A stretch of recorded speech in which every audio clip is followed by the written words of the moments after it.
So let's talk about Encyclopedia Britannica. What was the value proposition of encyclopedias? Pretty simple, all the information you want at your fingertips. When I was a boy, if you had to go write a report, first place you went was the library, pulled out the encyclopedia. You got enough information to get yourself good, well started on any kind of report you wanted to do. Has that value proposition been made irrelevant? If anything, it's more true today than it was before. You know, I used to be able to ask a question and actually wait a day for an answer. You know, I didn't feel like somebody had to give it to me in 5 minutes. But now my anticipation is going to be very, very, very quick. So the value proposition is as strong as ever. Now, if they were born, these encyclopedia companies were born with that value proposition, what happened? Because the value proposition is still very strong. Well, let's think about what actually happens in a company and in a board meeting. What's the biggest employment in an encyclopedia company? Sorry? Sales? You know, it would seem that way, except they outsourced it. If you don't remember, what happened was there were a few district managers, and those district managers went to the schools, and they would say to the school teachers, look, do you have very bright children? Will these very bright children in your classrooms benefit by having their own encyclopedias? Why don't you go tell the parents that? And if they buy an encyclopedia, you get 20%. So the sales force was actually primarily teachers, other forms of educators, and librarians. So it wasn't the largest employer. So now if it's not sales, what do you suppose is the largest employment group in an encyclopedia company? Okay, I heard research. It takes a lot of energy to create the first encyclopedia. How much does it take to update it every year? Pretty small, right? So it's not research. That's actually a group of about 5, 6 people.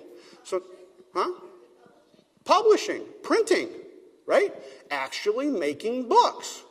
That's what we do day after day. In fact, if you look at the cost structure of our company, it's heavily dependent upon all the elements of bookbinding, right?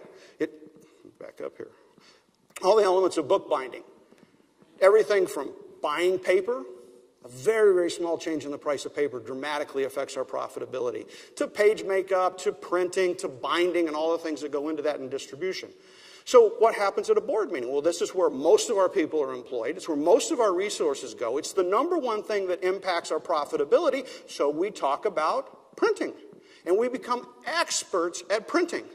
And we get lots of presentations about pulp prices and future pulp prices and the price of paper and any new technologies that are related to bookbinding. Those become the nature of the conversation at our board meeting, right?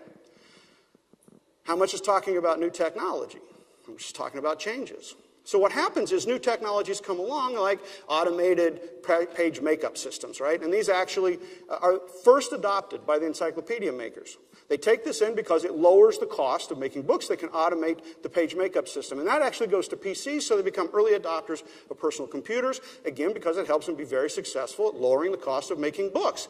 And then they find out that CD-ROMs and high-impact drives and all these kinds of technologies help them even better to make books, because now people in the field can type things up into their computers, send them in, and it's pre-formatted. You dump that into the page makeup system. I get rid of a lot of typesetting. So I continue to add and use this technology. I can ping the CD-ROMs in. I can get lots of illustrations off the CD-ROMs. I can keep making better and better and better books with all this new technology.